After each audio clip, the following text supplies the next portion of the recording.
to stop it. Let's see who comes out on top.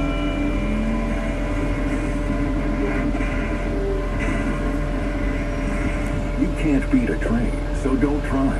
Stop. Trains can. Brought to you by the National Highway Traffic Safety Administration. This report is brought to you by Dunkin' Donuts.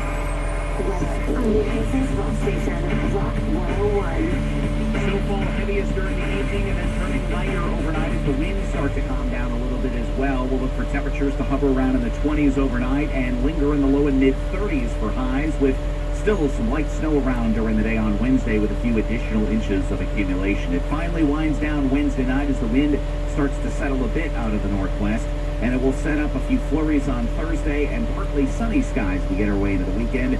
8 to 15-inch accumulation amounts, locally higher in some spots. From the Stormwatch 9 Weather Center, I'm meteorologist Kevin Skarupa. Rock 101, WGIR FM, broadcasting live from the MerchantAuto.com studios.